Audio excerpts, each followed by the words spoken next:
Yo, my people, welcome back to the channel. Breaking news all over the gaff, and none of it is good for Arsenal. But I'm here to talk about it as I've done throughout the summer. Hopefully, you're enjoying these pre recorded videos. It looks like it by the views, by the likes, by the comments. So continue that engagement, people. Continue supporting. Love for the love as always. Hit the like button right now. Make sure you are subscribed. And at the end of the video, and I stress this at the end of the video, leave your comments, your thoughts. Too many people are quick to jump in the comment section without ever listening through. Last time out, someone said, and a few people said, you need to stop this agenda with Havertz. That was probably the most positively I've spoken about Kai Havertz throughout his time at Arsenal after his goal against Bilbao the other day. But people are quick to jump because, people are quick to assume that I'm going to continue moaning when the reality is I praise when I feel like praise is deserved and I criticize when I feel like criticism is deserved. That's just, the way I work, people. It's not by force, it's just the way I am. So apologies if, some of what I say, the moaning, the negativity is causing detrimental effects to your health. I'm sorry, but I've seen this club do similar to what they're doing now far too often in this Emirates era, not to speak out about it, not to talk about it, not to give my honest, forthright views on everything going on and everything not going on, more importantly, when we're talking about the news today. But like I said, there is a few pieces of breaking news. One for Liverpool, we'll leave that at the end. One for City coming soon, and one for Tottenham. Not great. The two rivals for the Premier League title and the local rivals too. They're all making moves. And I'm going to go through the Fabrizio Romano tweets and the talk behind it because, in my opinion, it's all relevant to Arsenal Football Club, considering Liverpool and City are going to be the challengers for the Premier League title, if we're even in it this season, considering I still feel like we're some way short of being ready for the season. And then we'll talk about Tottenham local rivals who have just come off the back of winning their first trophy in 17 years, 21 years. I can't remember how long it is or has been. But yeah, they've got a little spring in their step. Not the greatest of windows, but when you see a couple of names being linked, I mean, in the next few weeks, Tottenham fans might be smiling come 1st of September.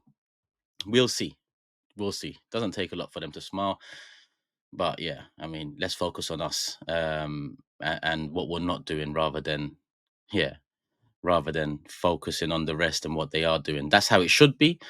But with the transfer gossip, rumours, news department becoming eerily quiet around Arsenal Football Club, I can't help but, wake up, see these pieces of breaking news and feel somewhat disappointed. Why? Because I've been banging on about Eze and Rodrygo for quite a while now on this channel. Lo and behold, both players are linked, strongly linked to clubs that are not Arsenal Football Club. Surprise, surprise. I mean, we could have all guessed it, but we're here to talk about that, people. I'm going to get into the tweets shortly. Before I get into the tweets, this video is sponsored. Yo, my people, it's time to take the bad out of your habits today. I've partnered with Fume and I'm glad they reached out.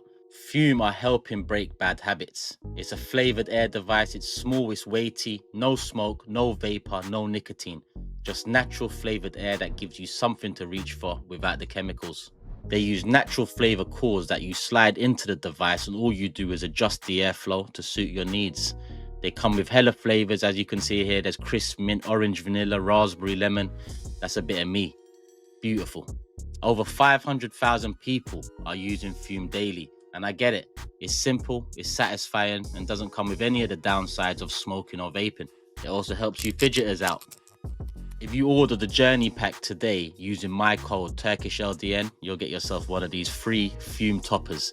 Perfect for those in the office chewing the hell out of all the pens and putting it straight back for someone else to use. Get yourself one of these, people.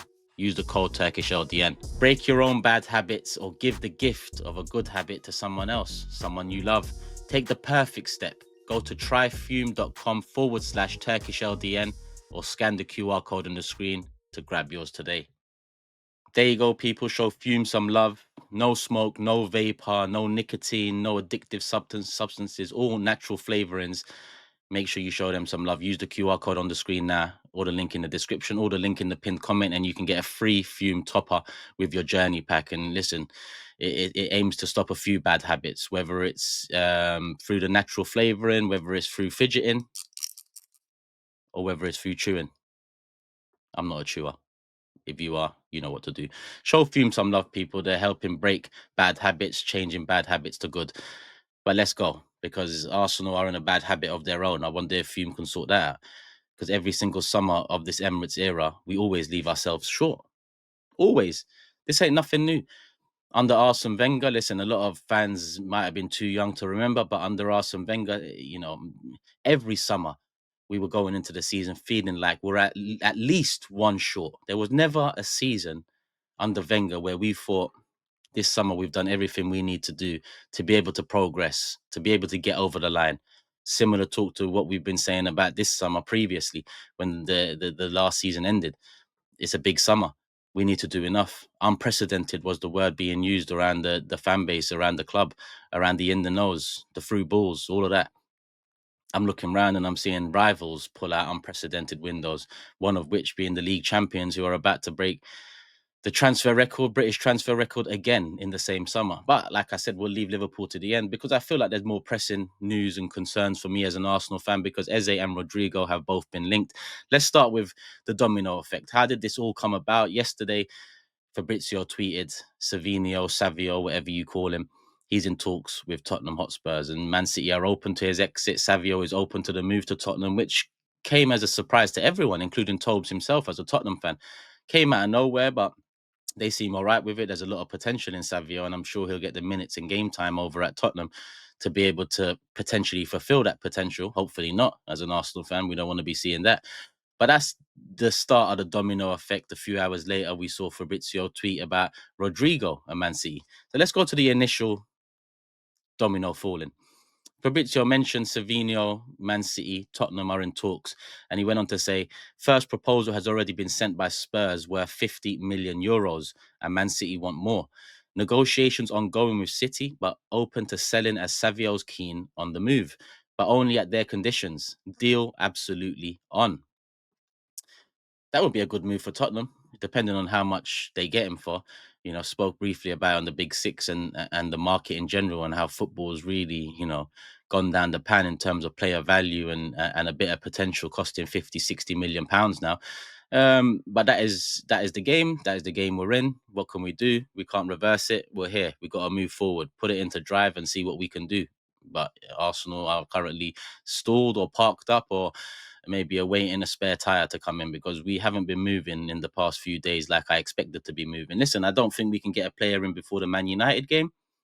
The way we move, even when we sign a player, we need 3-4 days to get a welcome video done over at Arsenal with the editors working, 24/7. So yeah, I don't think we're getting anyone before United. But to hear these names coming up after the Savio links, it doesn't sit well with me. It just feels like Arsenal again are resting on their laurels. Again, Arsenal are going into a season where we're going to look back and say we're a couple bodies short. And it's not making sense, people. And I'm going to get into why it's not making sense. But let me go back into the domino effect. Fabrizio later on yesterday stated Man City are considering move for Rodrygo after imminent exits. Grealish gone, obviously to Everton. McAtee and Savinho can leave. And Man City see Rodrygo as a dream target. Guardiola, a big fan. Real Madrid will let him leave if player wants, asking for around 100 million euros. Why is Pep a big fan of Rodrygo? Why is Rodrygo a dream target? Is he even better than Martinelli? Is he even better than Madueke? Is some of the nonsense I've heard throughout the whole summer. Not understanding that Rodrygo's played the backup, the sideman over at Real Madrid. And I don't mean that disrespectfully. What I mean by that is just looking at his numbers alone won't paint the full picture. He's a beautiful player, beautiful winger, more of the old school type, but he doesn't get and hasn't got the opportunities that really a player of his caliber, a player of his quality should be getting on his stronger side, which is the left wing position, which Vinicius occupies at Real. And this is Real Madrid problems for you. I mean, we're far gone from any problems like Real Madrid have in terms of, quality and depth and so on. But when people look at Rodrigo's numbers and try and slate him, just makes no sense. But again, similar to the financials and the way value has gone through the roof, footballing opinions are just based on GA and XP and PXA and PSR and FFP. There's so many letters and equations and algebra involved in football now. I don't even know which way to look anymore. I thought I was done with maths when I left uni. Well, I thought I was done with maths when I left college, but yeah, one of my modules in uni was maths too. So I just couldn't let it go. But we're back again. We're back again, learning a different type of maths. And if this is the new world maths where equations lead to is Rodrygo even better than Martinelli, then I think I'll stay with the old school maths. I think it bodes better. There's a lot more depth behind that. But continuing on with the domino effect, this morning, hence why I'm here now. I was going to let the Savio and the Rodrigo stuff slide for a few days and see if anything materializes off the back of it. But this morning, Fabrizio tweets again. This time, Tottenham related again. Tottenham keep working on both Savinho and Eze deals, as exclusively revealed. Spurs want to add 2 attacking players to the squad, and talks with Palace City are ongoing. That one followed a tweet from him saying, understand Tottenham are also back in talks for Eberici Eze in a separate deal from Savinho. Spurs trying again for Eze while they work on Savinho following Maddison's injury and Son's exit. Eze keen, but deal depends on Palace as release clause has expired. Eze keen is the 2 words I'm looking at amongst all those tweets about him, and think to myself, well, if all that talk and rumors were true about Eze dream move Arsenal and waiting it out, it doesn't seem like he's waiting anymore. If Fabrizio is to be believed, and 9 times out of 10 there is always something to a Fabrizio tweet, then maybe the wait has become a bit too long for Eze's liking, considering the Premier League season starts this weekend and there's just over 2 weeks left of the window. Ideally you want to move for a player before the season starts, and when the rumors have been so prevalent throughout the summer, you just wonder how true they are, considering Arsenal never made a move and all the talk was waiting for the release clause to expire. I mean, who does that? There's a release clause there. If it expires, then who's to say Palace won't ask for more than that release clause? That release clause is set because of the value the player holds at the club. And when you look at Eze's last season and the trophy coming in with it, and obviously the Community Shield too, you could argue the value's gone up since the release clause was set. And when you look at some of the transfers going left, right, and centre throughout this summer, and you look at Eze's profile, productivity, and what he can bring to a side, I think his release clause was fair value in this market. But here we were waiting for a release clause to expire. Fabrizio says it is expired. Some people are saying it expires on Friday, just before the Premier League season kicks off. And some are saying it expires on the 31st of August. I don't know when it expires, but there's been a release clause there. And if you really want the player, then surely you test the waters. You don't just wait it out till it expires, even if you want to make a bid below the release clause set by the club, then you can do that. There's no need to wait for a release clause to expire. But Tottenham have swooped in. They're talking to Palace. Tobes in the Big Six WhatsApp group, with a bit of in the know information. He's at the airport, or he was at the airport, and he saw Sammy Mokbel. Obviously, Mokbel is the guy that announced the Zubomendi news in January, which was big news at the time, and obviously a big signing for us in the summer. And Sammy Mokbel said to Tobes that Tottenham are ahead of Arsenal, just ahead of Arsenal in the race for Eze. Arsenal are stuck. We need to sell. But let me try and make sense of this, people, because the common consensus at the end of last season was we were very light. We didn't have the numbers to deal with the injuries we had, and it was foolish of us to have the summer we did last season with Sterling, Calafiori, and Marino, and think that was adequate to get over the line, to take that next step and win a Premier League title or win a major in general. Even in the Champions League, you could see us handicapped by a couple injuries, meaning Marino has to play up top, which is not ideal. He done his thing, but it's not ideal. So, yeah. Did he just tweet again? Sorry. Where was I? So, yeah, I mean, looking at how it's all panning out for Arsenal in these last few weeks, unless we, pull our finger out and start moving a bit more aggressively, a bit more ruthlessly, we could miss out on a couple players that could really add something to the squad, that could really get us closer to believing we can do it. Because that's the first point of call. You've got to believe you can do it, not just the fans, the players too. And even when I look around the transfers that have, come in since the end of last season, because going back to it, the consensus was we were light. 5 out, 6 in. We are 1 man up on last season's squad numbers. Yes, some people might put Max Dowman in there. Don't miss me with that. He's 15, 16. If he comes in and he plays a part, he plays a part. But let's not include him in the numbers, considering that was never the plan. The plan wasn't to talk about how light we was last season and then go into next season with a 15-year-old as one of our key options. Surely not. But it's Arsenal, so maybe I'm wrong. Wouldn't be surprised. But 5 out and 6 in means we're 1 man up.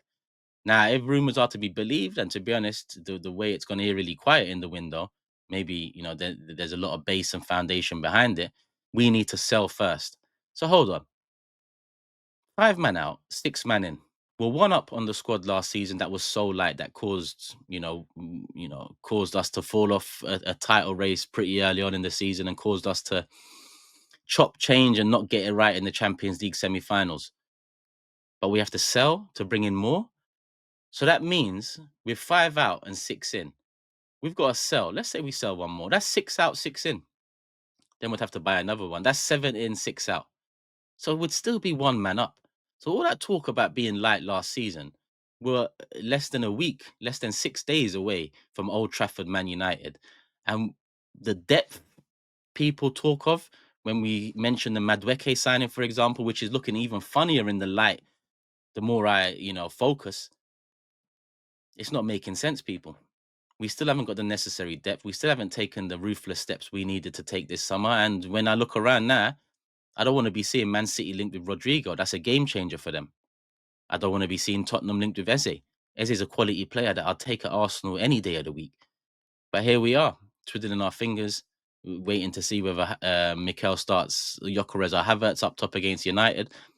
Waiting to find out that yet again we are 1-2 players short, because the next 3 fixtures, 2 of which being difficult away games against the United side, fresh off what looks like a positive summer for them, a summer, a pre-season with Amorim full from start to end, could be trouble. But that Liverpool game on the 31st of August, right before deadline day, shit could really hit the fan.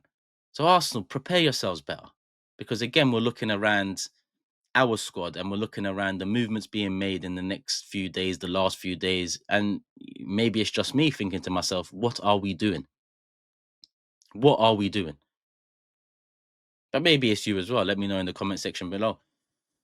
A lot of you lot feel the same way, and a lot of you lot are hurt by the reality, the negativity, and choose to avoid it. Couldn't care less. I'm always going to say it how I see it and say what I feel. And what I'm feeling right now is Arsenal are going into another Premier League season, the Premier League season, when you consider Arteta's 6th year. We haven't won anything since 2020, and the need to win something this year and win something major, win something tasty. I don't think we've covered ourselves with roses going into this season. And unfortunately, I think that'll be exposed pretty early on, considering we're just as light as we was last season, maybe with fitter players. People will argue Sterling, you might as well not include him as a number last season. I mean, I get that argument, but we bought him. We bought him in on a loan. He was a number. We just failed to use him. Whether right or wrong, he was still a number in the squad that the club chose to bring in. Remember, Arteta spoke to him for 10 seconds and then he knew he was the guy. All right. I don't forget those words.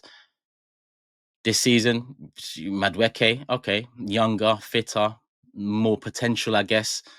But the reality is, it still feels somewhat underwhelming. Gyökeres or Bamendi, top signings. Mosquera looks like a quality understudy. Hopefully, he can grow more. Kepa is Kepa, backup goalkeeper.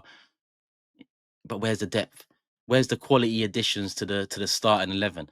Why did we go and spend 52 mil on depth or another project where hopefully Madueke works well on the left-hand side, giving consistent? Why did we choose to do that? Why did Mikel choose to do that? Rather than get a 30 player that comes in without a shadow of a doubt, improves the quality in the side, adds the necessary competition in the side, whether Rodrygo or Eze, and gives us a bit more excitement. Well, a lot more excitement than what Madueke brought us when we were first linked and first got him over the line. It's not Madueke's fault, because I know there's probably people in the comment section saying, "Oh, don't start this hate again." There's nothing hate related here. I'm talking about the club and the way we move, and I'm just, I'm just not surprised. I'm just not surprised. Over the years, I said, let's see what they do when we get back to square one. Square one was Champions League football, finishing in top 4 positions. And I'm not going to lie, since getting back to square one, you tell me, have we shown the necessary ambition to get over the line? Whether this summer, the summer before that, or the summer before that. I'll wait. No, we haven't. So yeah, hopefully there's nothing but air in these rumors. Hopefully Rodrygo digs his heels in and stays at Real Madrid. I don't know what we're doing trying to entertain loan moves. I mean, what do we think this is? What do we think this is? Because that loan move would have to come with a bigger obligation to buy come the end of next season for Real Madrid to even look at it and consider it. And with Eze, I mean, he's been waiting for us for a while. If we're waiting to get players out, what are we doing? The transfer window's been open for over 2 months. What are we doing? Surely we know by now who wants who, who's got interest, who doesn't have interest. And maybe we need to do something, left field, like sell Martinelli to get what we need, which is a non-entity. It's a non-starter. That whole, sell Martinelli, maybe sell Trossard, improve that left-hand side, it's far gone now. I don't think that's happened in the last few weeks, but we will see. We will find out. A crucial couple of days for Arsenal, considering there's a couple of players being spoken to by a couple of rivals. What will Arsenal do? Will we pull our finger out and move like the big club we are finally, or will we just let it play out and go into another season, 1, 2, 3 players short, with the excuses pre-prepared for May 2026? Probably the latter. It is what it is. Hit the like button, people. Make sure you are subscribed. Obviously, hope you're enjoying the content. And obviously, this video has been sponsored by Fume. If you know, you know. If you don't know, get to know. Break those bad habits. Change those bad habits to good. Get yourself a Fume device, flavored air. And obviously, you can chew it. You can fiddle with it. It's a nice little weighty device here. I mean, this helps with a bit of stress, I can't lie.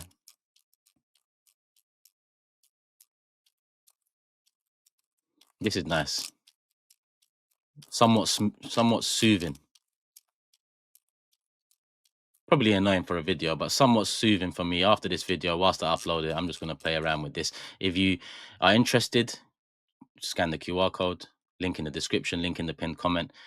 You get a free Fume topper with that Turkish LDN code. And obviously join up Journey Pack and change your bad habits to good, people. Hit the like button, make sure you're subscribed, and I'll be back when I'm back. Love for the love, people. I'm out. Peace.